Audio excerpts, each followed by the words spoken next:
Hey, what's going on, you guys? All right, so if you're watching this video, likely you're in the Start Here section of our Discord channel. So at this point, you've already downloaded MetaMask. You've already gotten yourself situated with having the native coins on those native networks. And now, at the end of that video, my instructions was to pretty much just experiment. So when you're experimenting, you definitely want to keep track of, where you're putting these different coins and stuff like that. So one app that I use to really help me track, my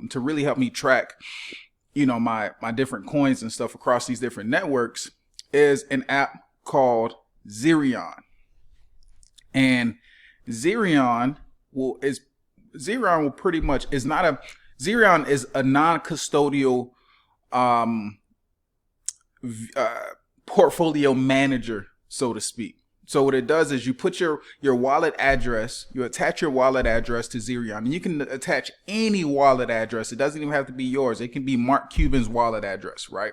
And you can literally track the performance of any wallet, right? Any wallet. As long as you have that address, you can put it inside of Zerion and you can track its performance. You can track what assets are in there. So for example, if if there's some type of, major fund, venture capitalist fund, or there's someone who you look up to, or an artist or something, and you're looking to see, okay, what kind of moves they're making, right? You can actually, if somehow their wallet address, or somehow you figure out what their wallet address is, you can plug it right into your Zerion and literally have an open window as to exactly what's going on in that portfolio. So that's what I'm going to show you guys what to do for your own portfolio today. So what we'll do is we'll just simply go to Zerion.io. We'll go to Zerion.io, and notice I have an older wallet connected to this to my online version. I typically use the Zerion app on my mobile phone for things that I'm more actively doing. So I would encourage you guys to actually get the mobile version of Zerion as well.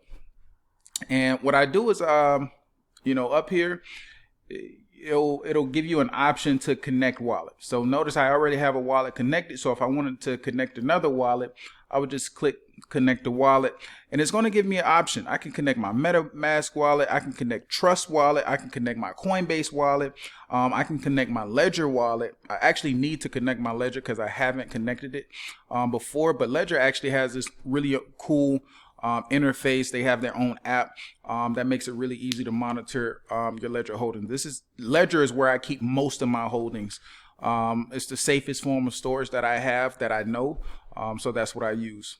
So once again, it just has all of these different options for you to connect your wallet.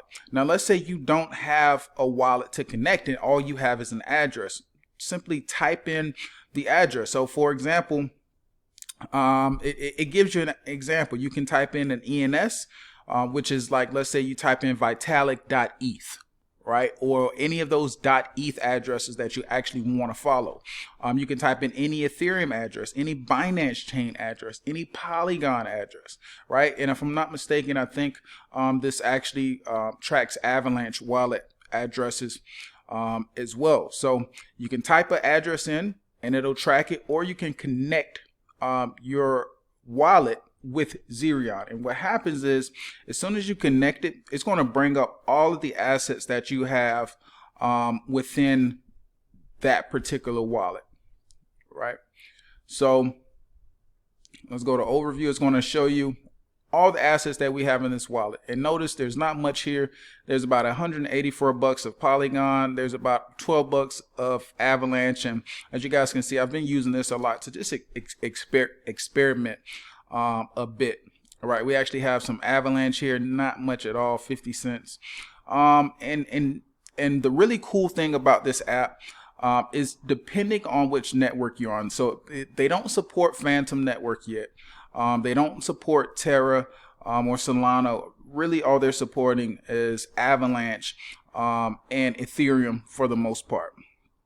So anything on Avalanche and Ethereum is going to bring it up for you. So if I'm staking on the Trader Joe website, guess what? It's going to show me exactly what's going on, right? So I'm staking Joe. I'm staking $2.67 worth of Joe, right? And that's 1.6 Joe.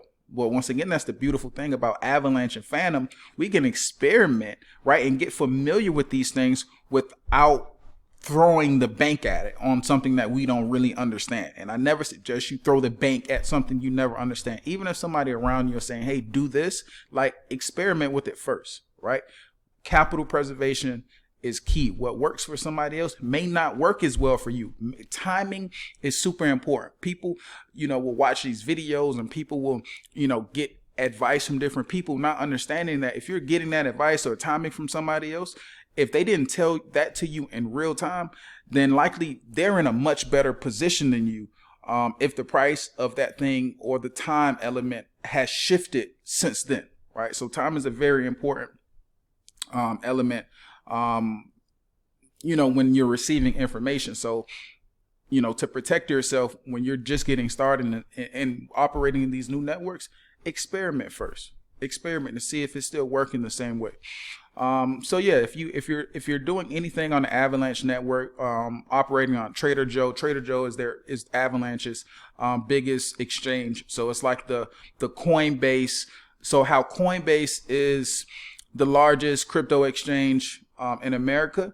Like I said, these different ecosystems are like countries. So Avalanche would be like a country, and Trader Joe would be considered the Coinbase of the Avalanche network. So Trader Joe would be considered the Coinbase of the Avalanche network, and Avalanche is like a country, the same way that the US is a country. So that's how I keep those things in order in my mind. So it'll actually show you all of your account history in a really easy to digest format.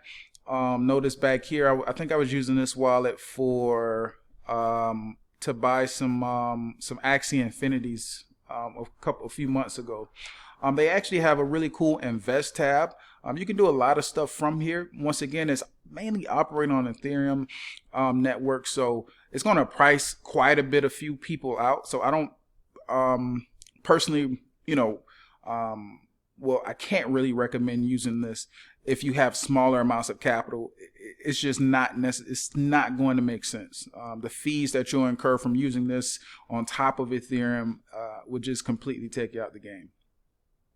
So transfer, now we actually have these cool bridges where we can actually transfer within Zerion to Polygon network, or we can go to Binance Smart Chain, or we can go to Optimism, Arbitrum, or even Avalanche, right? So it's allowing us to transfer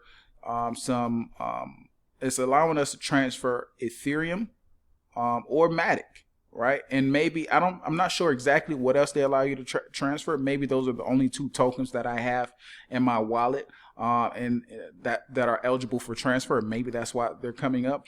But typically Ethereum is definitely one of the main tokens that you want to bridge to another network. Regardless. So Zerion has that capabilities. Zerion will also manage any NFTs that you guys have. I don't have any NFTs in this wallet, obviously.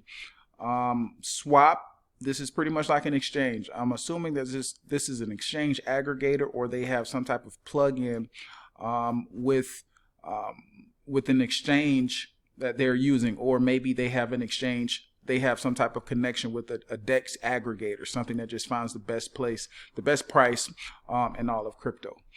I imagine, so the way that Zerion has been building a pretty good name for themselves, and once again, I'm not going to go through all of these, because the main thing that I really want you guys to be able to do is just track your portfolio. Just get used to tracking your portfolio on something like Zerion. Because over the years, they will expand their networks, and wallet managers, like Zerion and things like in MetaMask and other portfolio management tools, or actually MetaMask is a portfolio management tool. Zerion is a portfolio management tool. So other apps like Zerion will start to adopt more networks, and what they will do is they'll start to look like your bank account, right? Because it's going to they're likely, a lot of them will have debit cards or some type of QR code or some type of way to easily convert different cryptos to stable coins. And these are what's going to give banks a run for their money, because banks can't, how do you compete with something that's not charging you to use, gives you access, gives you unlimited access to your own capital, and also provides you easy one-click options to save more, to pool your funds, to swap, to borrow. Banks just can't really compete with that. So when I say that the space has gone from 0 to 1, please trust and believe that the financial industry has gone from 0 to 1. It may take a lot of people to realize it and wake up to it, but essentially we've gone from horse and carriage to automobile in the finance industry, and it's not to be ignored. This is totally different. This is a paradigm shift. Our parents didn't have it. Most of us still don't understand how to use this thing or use these different types of tools to manage our own wealth, or to assist and manage our own wealth. So consider yourself ahead of the curve. So at this point now, you've gotten your MetaMask set up. You've got some coins on the different networks, and now you're able to connect your MetaMask to Zerion, so that anything that you do within MetaMask on the Ethereum network and on the Avalanche network, it will be tracked. Now, unfortunately, this does not track anything on the Phantom network yet. I'm still working on a solution to really fully track things that are going on the Phantom network. Right now, I'm really just using pen and paper, and I just monitor stuff really closely. So, and screenshots, so it's not the best system right now, so I haven't shared that with you guys. But yeah, as far as Ethereum and Avalanche, I highly recommend Zerion. So, all right, you guys, to your success, make sure that you participate in the community. Make sure that you ask questions. Make sure that you share valuable insight, because remember, what you get out will be a reflection of what you put in. So if you feel like you aren't getting a lot out of this group, maybe you are not contributing as much as you could, or maybe, and contributing doesn't have to be, bringing information. Contributing can be asking questions, right? Contributing can be asking questions, because I guarantee if you have a question, somebody else has that same question, and that answer can actually help the next person out as well, or equip you, so that when you see somebody else ask that same question, you're equipped to answer that question adequately. So anyway, yeah, I look forward to seeing you guys on the inside. If you have any more questions regarding Zerion, of course, ask away, and I'll do my best to explain it, whatever your questions are. All right, until next time, peace.